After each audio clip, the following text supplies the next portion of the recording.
Hello guys, welcome to Sharda kingdom. Guys, आज हम permeability के बारे में पढ़ेंगे। परमेबिलिटी बहुत इंपॉर्टेंट टॉपिक है। इस पे बहुत सारे क्वेश्चंस बनते हैं। हम जैसे अब तक पढ़ते आए हैं, थोड़ा सा उसके बारे में जानेंगे, समझेंगे और फिर ऑब्जेक्टिव करेंगे। ठीक है। तो आज की क्लास में हम सिर्फ उसके बारे में समझेंगे कि उसमें कौन कौन से टेस्ट होते हैं, कौन कौन से फैक्टर उसे अफेक्ट करते हैं। एक दो ऑब्जेक्टिव्स भी करेंगे। ठीक है।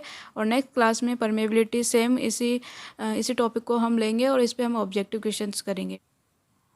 तो आज का जो टॉपिक है हमारा परमेबिलिटी, वो स्टार्ट करते हैं। परमेबिलिटी के बारे में पहले देखते हैं कि परमेबिलिटी होती क्या है।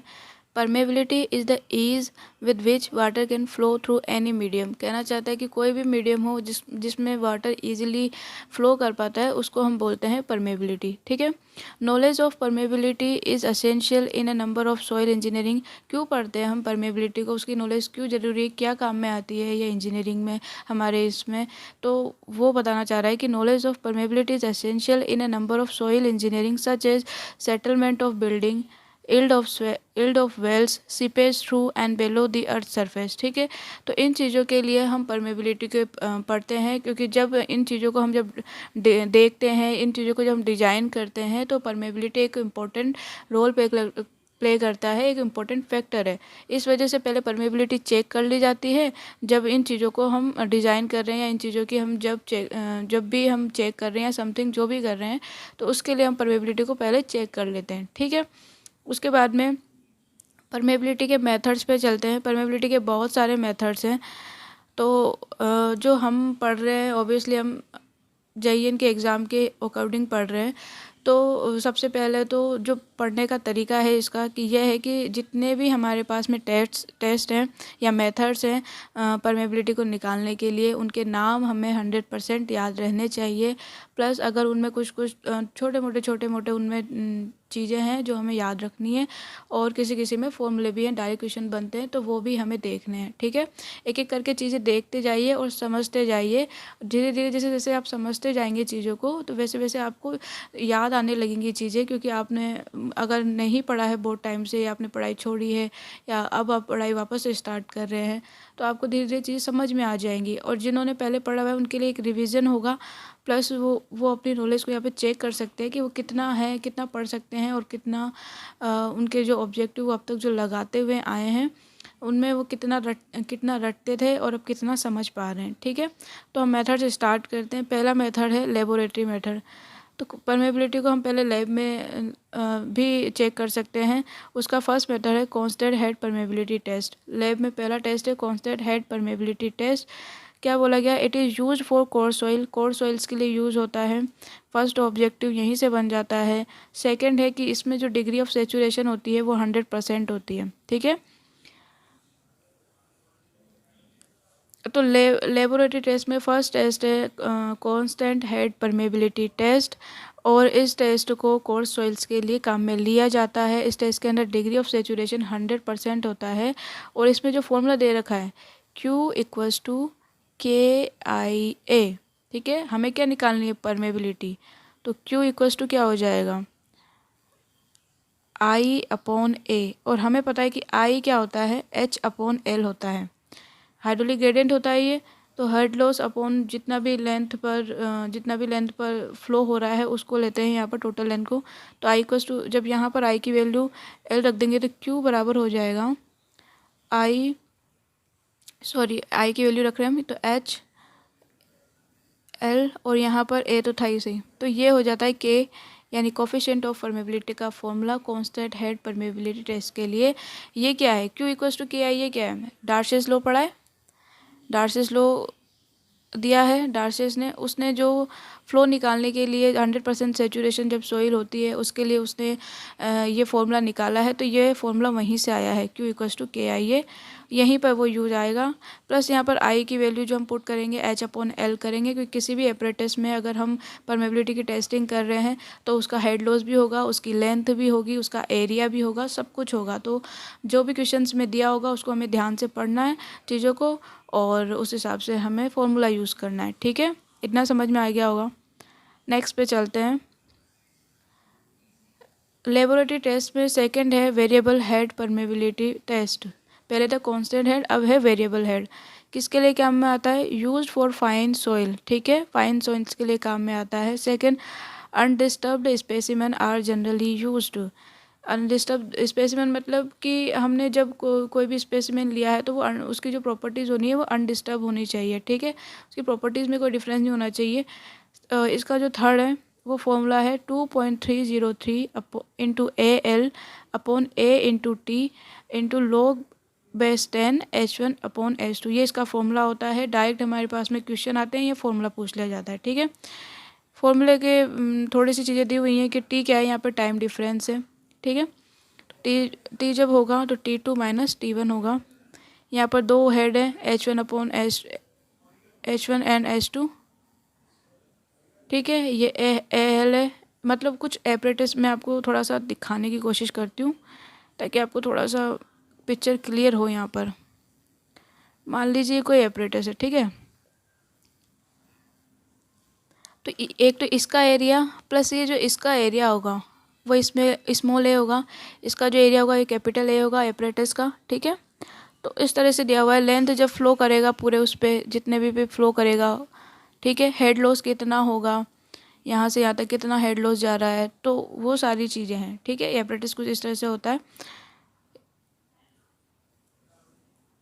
इसका जो सेकंड चीज़ है वो है फील्ड मेथड। अब तक हमने पढ़े हैं लेबोरेटरी मेथड, अब हम पढ़ेंगे फील्ड मेथड। तो फील्ड मेथड में पहला मेथड है pumping out test, second method है पंपिंग इन टेस्ट, ठीक है।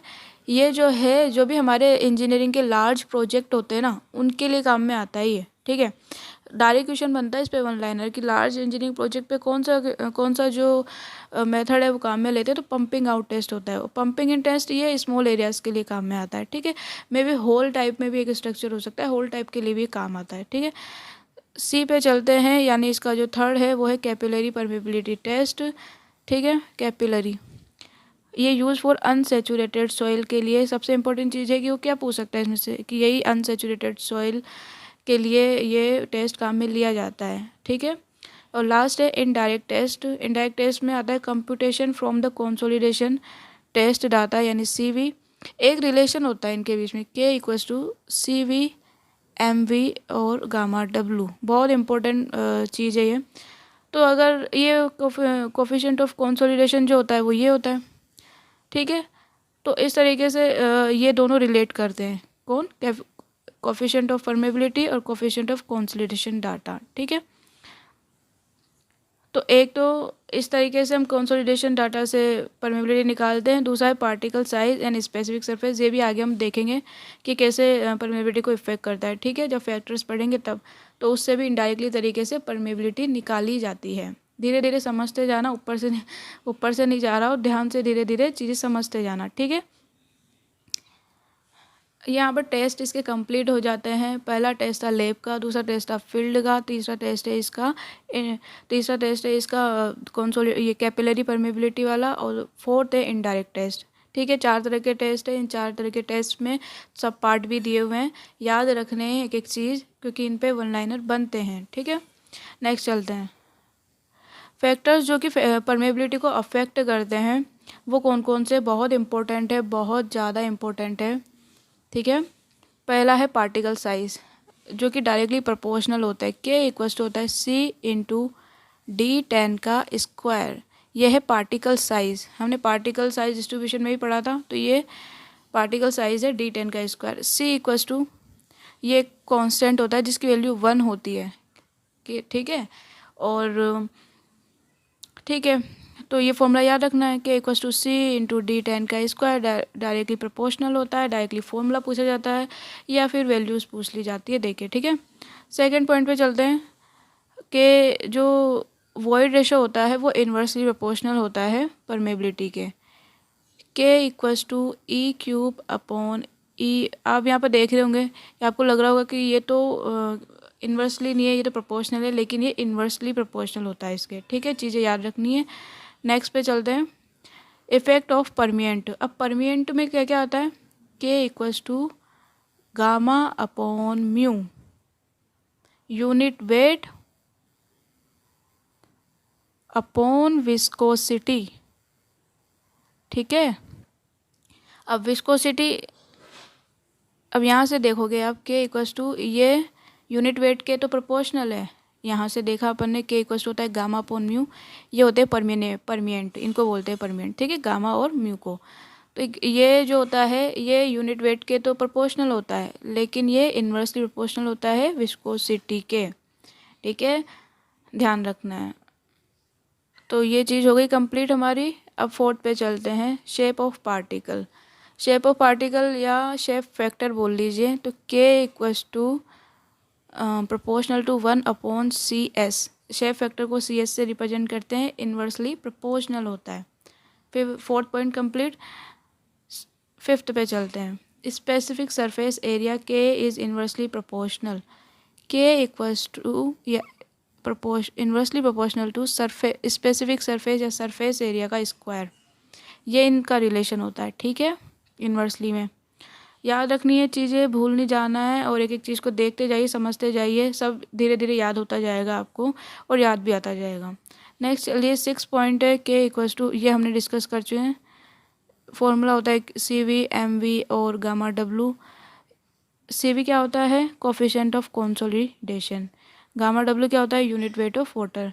ये क्या होता है, MV, coefficient of volume compressibility. इसके बारे में हम आगे के चैप्टर्स में पढ़ेंगे डिटेल्स में थोड़ा सा, ठीक है।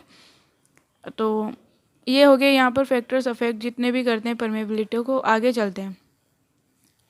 अब ये दे रखा है कि परमेबिलिटी स्ट्रेटिफाइड सोइल में हॉरिजॉन्टल फ्लो होता है और वर्टिकल फ्लो होता है। मान लीजिए ये कोई स्ट्रक्चर है,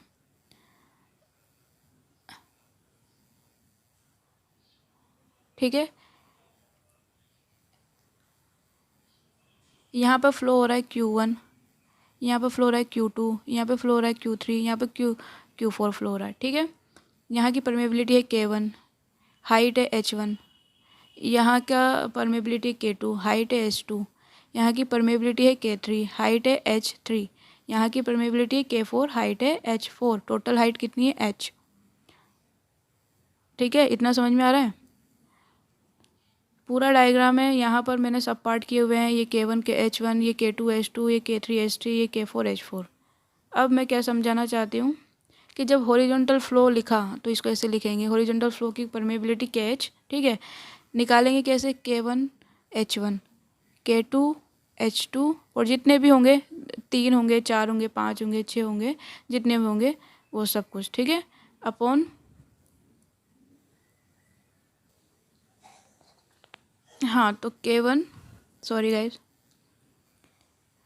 K1 H1 plus K2 H2 upon H1 plus H2।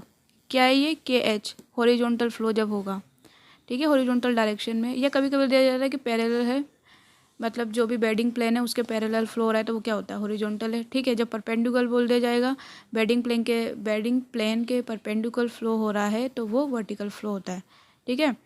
तो उसके लिए क्या फॉर्मूला होता है, वर्टिकल फ्लो के लिए, उसके लिए फॉर्मूला होता है H, यानी total H upon H1 upon K1, H2 upon K2, और सो ऑन जितने भी होते हैं वो सब, ठीक है, 3 हैं, 4 है, 2 हैं, वो सब कुछ। ये क्या निकलता है, KV, ओके।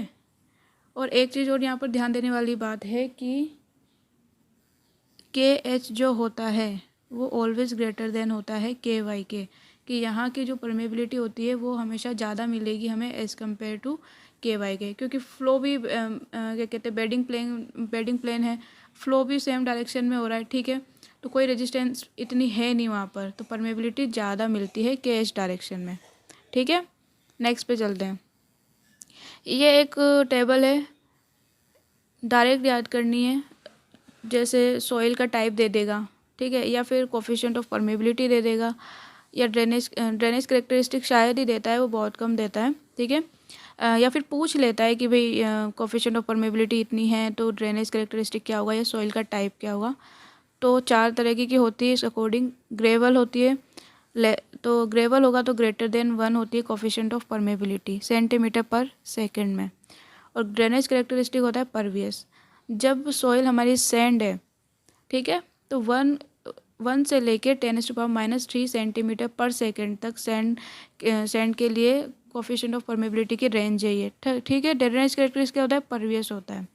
सिल्ट पे आते हैं, 10⁻³ से लेके 10⁻�6, इस टाइम पे स्लाइटली परवियस होता है। फोर्थ है क्ले, क्ले में लेस देन 10⁻�6 परमेबिलिटी होती है और इसमें ड्रेनेज कैरेक्टरिस्टिक इम्परवियस होता है, ठीक है।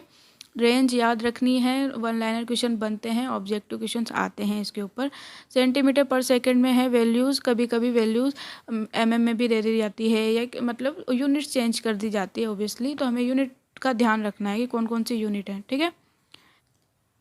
ओके, तो क्वेश्चन देख लेते हैं। A uniform sand stratum 2.5 metre thick has a specific gravity 2.62 and a natural void ratio of 0.62। Critical hydraulic gradient पूछा गया है। आई सी इक्वल्स टू होता है G-1/1 प्लस ई। आई सी मतलब क्रिटिकल हाइड्रोलिक ग्रेडियंट, ठीक है। जी कितना दिया हुआ है 2.62 -1/1 प्लस ई कितना दिया हुआ है 0.62। जब यहाँ से करेंगे तो माइनस तो होगा 1.62 और जब इसको ऐड करेंगे तो 1.62, तो ये कट के आ जाएगा 1 आंसर, ठीक है। 1 आंसर ऑब्जेक्टिव में ये ऑप्शन जो है इनमें 1 आंसर नहीं है, तो लिख लीजिएगा, इसका आंसर होगा 1। आई सी इक्वल्स टू 1। ओके, नेक्स्ट पे चलते हैं। क्वेश्चन दिया हुआ है कि the cross section area of a sample is 100 centimetre square, hydraulic gradient दिया हुआ है 10 और डिस्चार्ज कलेक्टेड दिया हुआ है हमें 100 cc पर सेकेंड, ठीक है। के पूछा हुआ है, के बराबर क्या होता है QL/A into H। Discharge collected दिया हुआ है ऑलरेडी हमें, ये पूरा डिस्चार्ज कलेक्टेड होता है, ठीक है। Q बराबर तो 10/A कितना दिया हुआ है 100 सेंटीमीटर स्क्वायर, H दिया हुआ है 10, ओके।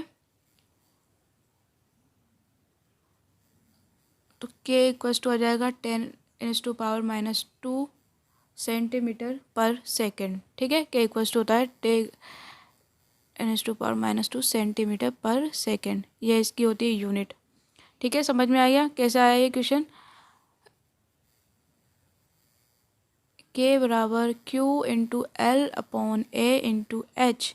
QL डिस्चार्ज कलेक्टेड दिया हुआ है 10 cc ऑलरेडी दिया हुआ है, एरिया 100 दिया हुआ है, H 10 दिया हुआ है ऑलरेडी।